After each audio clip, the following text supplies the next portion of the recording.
Il est bien évidemment possible de personnaliser le fonctionnement de Word 2010.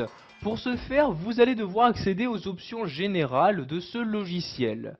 Donc pour accéder à ces options, nous allons nous rendre dans le menu Fichier. Je me rends donc en haut à gauche, donc avec le curseur de ma souris, et je clique ici sur Fichier comme ceci. Une fois dans ce menu Fichier, donc je vais ici descendre dans la liste de gauche et cliquer sur Options comme ceci. Cette nouvelle fenêtre s'ouvre donc où je vais pouvoir modifier les différentes options. Donc pour commencer, nous allons rester ici dans la catégorie Générale. Donc par exemple, vous pouvez choisir d'afficher ou non donc la mini-barre d'outils dès que vous sélectionnez votre texte. Donc en effet, vous voyez ici, si je clique sur annuler comme ceci, dès que je sélectionne un texte, donc par exemple ici ce mot-ci, j'ai ici donc cette petite barre d'outils qui apparaît automatiquement. Si cette barre d'outils vous gêne dans l'utilisation de Word, vous pouvez choisir de ne pas l'afficher. Donc pour ce faire, vous allez ici dans le menu Fichier, vous vous rendez dans les options donc Général, donc bien ici cliquez sur Général, et vous n'avez juste qu'à décocher cette case-là.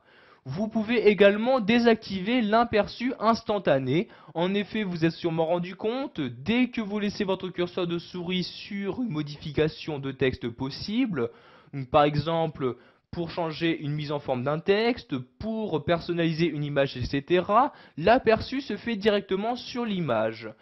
Pour désactiver cet aperçu, vous n'avez juste qu'à décocher également cette case-là. Donc pensez bien pour valider vos changements à cliquer ici sur OK comme ceci. Donc vous voyez maintenant si je sélectionne du texte, je n'ai plus ici la barre d'outils qui apparaît automatiquement. De même ici si je sélectionne ce texte-ci, si je veux changer de police, je clique donc ici sur la flèche et je laisse ma souris sur une police. Vous pouvez voir qu'il n'y a plus l'aperçu automatique qui apparaît. Je vais maintenant retourner dans les options de Word. Donc je vais ici en haut à gauche sur Fichier comme ceci. Donc je clique bien sur Fichier et tout en bas ici sur Options comme ceci.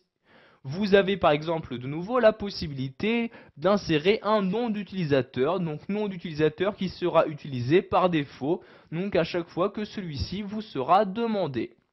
Maintenant, nous allons nous rendre dans les options d'affichage de logiciels. Je me rends donc ici à gauche et je clique sur affichage comme ceci.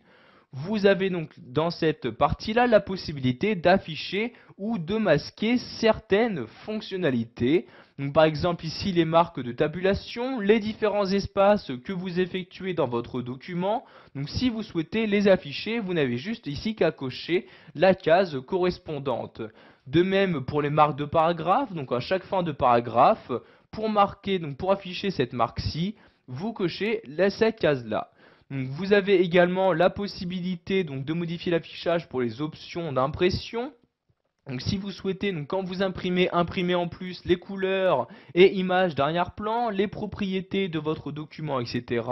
Vous voyez, vous cochez tout simplement les cases correspondantes et cliquez ensuite sur OK pour valider tous vos changements. Donc vous voyez ici par exemple, ici j'ai bien un point qui est inséré pour chaque espace et j'ai également ce symbole qui apparaît à chaque fin de paragraphe.